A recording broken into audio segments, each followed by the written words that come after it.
Hello दोस्तों, ये सवाल काफ़ी लोगों की तरफ से आता है कि हेयर लॉस की प्रॉब्लम को कैसे फिक्स करें। कई लोगों के बाल बहुत ज़्यादा थिन हो जाते हैं, उसके लिए क्या करें? कौन सा फूड इस प्रॉब्लम को ठीक करने के लिए हमें खाना चाहिए, क्या अवॉइड करना चाहिए? इस वीडियो में आपको इस बारे में डिटेल में इंफॉर्मेशन मिलने वाली है। हमारे बाल हमारी बॉडी का एक बहुत महत्वपूर्ण हिस्सा होते हैं। हमारी लुक ऑलमोस्ट 40 से 50% बालों के ऊपर डिपेंड करती है। मैन वुमेन सबके लिए बाल बहुत ज़रूरी होते हैं।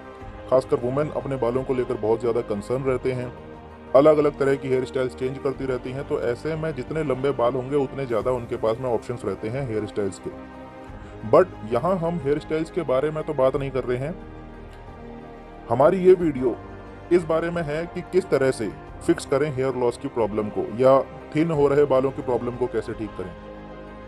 देखो दोस्तों, सबसे पहले तो ये डायग्नोज करना ज़रूरी है कि क्या आपको वास्तव में हेयर लॉस हो भी रहा है कि नहीं हो रहा है, या आपके बाल नॉर्मल से ज़्यादा थिन हो रहे हैं या नहीं हो रहे हैं। घर बैठे बैठे अभी के अभी आप ट्राई कर सकते हैं कि क्या आपको हेयर लॉस की प्रॉब्लम है या नहीं है। अपने अंगूठे और इंडेक्स फिंगर से अपने बालों को पकड़िए और खींचिए।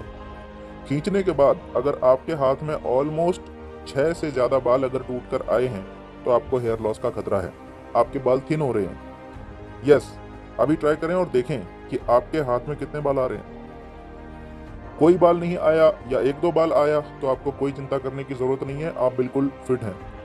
फिर दोस्तों, ये तो एक टेम्परेरी डायग्नोसिस था, लेकिन कुछ केसेस में आपको ऑलरेडी मालूम है कि आपके जैसे आगे से बाल उड़ गए हैं, या साइड से बाल उड़ गए हैं, या आपके पीछे से बाल उड़ गए हैं, या धीरे धीरे बालों के बीच में गैप बनता हुआ आपको दिख रहा है, तो आपको अपनी प्रॉब्लम के बारे में ऑलरेडी पता है। सो इसे ठीक करने के लिए आपको अपने न्यूट्रिशन में क्या चेंज करना पड़ेगा उसको समझना पड़ेगा। प्रॉपर न्यूट्रिशन ना लेना, सही डाइट ना लेना बालों के पतले होने का और झड़ने का सबसे बड़ा कारण है।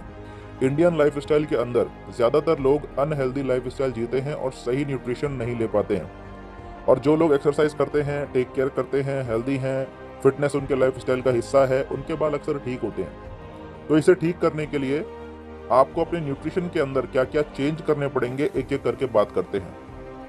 देखो, सबसे पहले आपकी डाइट के अंदर आयरन की कमी नहीं होनी चाहिए। बहुत लोगों के अंदर आयरन की कमी है आज की डेट में। अगर आपके अंदर आयरन की डेफिशिएंसी है तो आपके बाल थिन आउट होंगे। आयरन के लिए आपने कौन कौन सा फूड लेना है?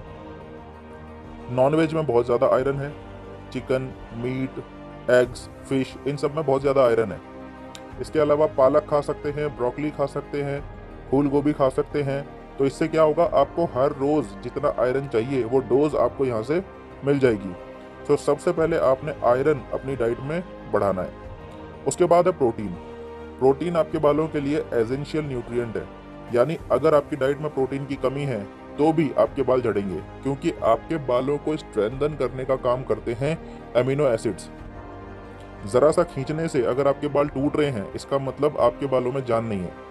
ये प्रोटीन की कमी से होता है। चिकन, मीट, एग्स, फिश, इनमें आपको पर्याप्त मात्रा में प्रोटीन मिल जाता है। अगर आप वेजिटेरियन हैं तो आप पनीर ले सकते हैं, सोयाबीन ले सकते हैं। दालों में भरपूर प्रोटीन होता है, दूध और दही में भरपूर प्रोटीन होता है। इन सब के अलावा प्रोटीन सप्लीमेंट भी ऐड कर सकते हैं। कई लोगों के दिमाग में एक भ्रम बैठा हुआ है कि प्रोटीन सप्लीमेंट से बाल झड़ते हैं। ये पूरी तरीके से एक मिथक है, एक भ्रांति है, जिसका सच्चाई से दूर दूर तक कोई लेना देना नहीं है। समझ में आया? इसके बाद सबसे महत्वपूर्ण है विटामिन सी। भारतीय लोगों की डाइट में विटामिन सी की भी बहुत कमी है। विटामिन सी इम्यून सिस्टम को बूस्ट करता है, ये बात तो सभी को मालूम है, लेकिन ये बालों के लिए भी बहुत ज़रूरी है, क्योंकि विटामिन सी आयरन को एब्जॉर्ब करने में मदद करता है। यानी अगर आप ऐसी डाइट ले रहे हैं जिसमें आयरन तो भरपूर मात्रा में है, लेकिन उसमें विटामिन सी की कमी है, तो वो आयरन आपकी बॉडी में एब्जॉर्ब ही नहीं होगा। तो आपको फ़ायदा क्या होगा? कुछ नहीं। इसीलिए आपकी डाइट में विटामिन सी होना ज़रूरी है। आपको अपनी डाइट में कुछ ऐसे फूड आइटम्स ऐड करने होंगे जिनमें विटामिन सी भरपूर मात्रा में पाया जाता है। संतरे, नींबू, टमाटर, आंवला, शिमला मिर्च, इन सब में भरपूर विटामिन सी होता है। चौथा है ओमेगा 3। अगर आपकी सर की त्वचा, जिसको हम आम भाषा में खोपड़ी कहते हैं या इंग्लिश में स्कैल्प कहते हैं, अगर उसमें लगातार खुजली होती रहती है या ड्राइनेस बनी रहती है, तो इसका मतलब है कि आपके शरीर में ओमेगा 3 की कमी है। ओमेगा 3 हमको फिश के अंदर भरपूर मात्रा में मिलते हैं।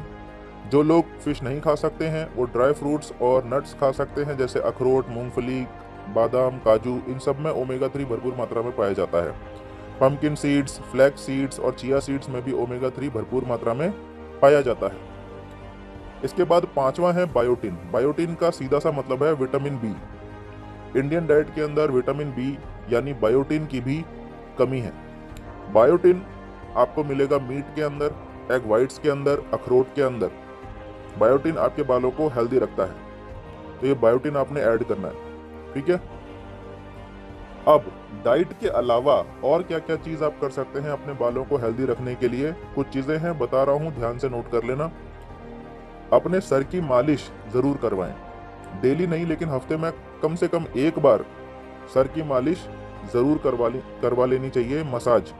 मसाज से सबसे पहला फायदा क्या होता है कि आपका स्कैल्प यानी खोपड़ी का जो एरिया है वो हीटअप होता है। इससे आपके स्कैल्प के एरिया का ब्लड सर्कुलेशन इंप्रूव होता है। ब्लड सर्कुलेशन अच्छे से होगा तभी तो जो आप डाइट के थ्रू न्यूट्रिशन ले रहे हैं वो सही जगह पर पहुंच पाएगा। कोशिश करेंगे अगर आप तो बादाम का तेल या नारियल का तेल सबसे बेस्ट है सर की मालिश करने के लिए। अगला इंपॉर्टेंट पॉइंट ये है कि अगर आप किसी भी तरह का हेयर प्रोडक्ट अपने बालों में इस्तेमाल करते हैं तो उसे रात में सोने से पहले जरूर धो लें, यानी कि रात को सोते वक्त वो आपके सर में नहीं होना चाहिए। जैसे बहुत सारे लोग हेयर जेल या हेयर क्रीम का इस्तेमाल करते हैं, कुछ लोग हेयर स्प्रे का इस्तेमाल करते हैं। आप सभी लोगों को ये नियम बना लेना है कि रात में सोने से पहले इनको जरूर धो लेना है। हेयर ड्रायर्स का इस्तेमाल बहुत ज़्यादा ना करें, क्योंकि ज़्यादा हीट भी आपके बालों को डैमेज करती है। कई लड़कियों के बाल बहुत लंबे होते हैं तो वो स्ट्रेटनर्स का इस्तेमाल करती हैं बालों को स्ट्रेट करने के लिए। उन्हें भी ये बात याद रखनी चाहिए कि ज़्यादा हीट हमारे बालों को डैमेज करती है। नेक्स्ट पॉइंट आता है अच्छे शैम्पू का इस्तेमाल करें। डेली बाल ना धोएं, 1 या 2 दिन छोड़कर बालों को धोएंगे तो ठीक रहेगा, क्योंकि बॉडी के थ्रू बालों में नेचुरल ऑयल आता है जो कि बालों को हेल्दी रखने के लिए बहुत ज़रूरी होता है। अगर आप हर रोज बालों को धोएंगे तो वो नेचुरल ऑयल बालों में से हट जाएगा, जिससे कि आपके बालों को नुकसान होगा। वो सारे फूड आइटम्स, इसके अलावा क्या करना है, वो सारे फूड आइटम्स जिनमें आर्टिफिशियल स्वीटनर्स मिले होते हैं उनको जितना हो सके अवॉइड करना है आपने। जैसे सॉफ्ट ड्रिंक्स, पैक्ड जूस, इनमें आर्टिफिशियल स्वीटनर्स मिले होते हैं तो आपने इनको अवॉइड करना है। सो ये है दोस्तों वो सारे पॉइंट जिनको फॉलो करने से आपकी हेयर फॉल की प्रॉब्लम का सॉल्यूशन पूरी तरह से निकल सकता है, आपकी प्रॉब्लम पूरी तरीके से ठीक हो सकती है। जो भी न्यूट्रिशंस बताए हैं उन्हें आप अपनी डाइट के अंदर फॉलो करेंगे तो आप देखेंगे कि 1 महीने के अंदर ही आपकी प्रॉब्लम काफ़ी हद तक दूर हो चुकी होगी, क्योंकि न्यूट्रिशन ही हर प्रॉब्लम का सॉल्यूशन है।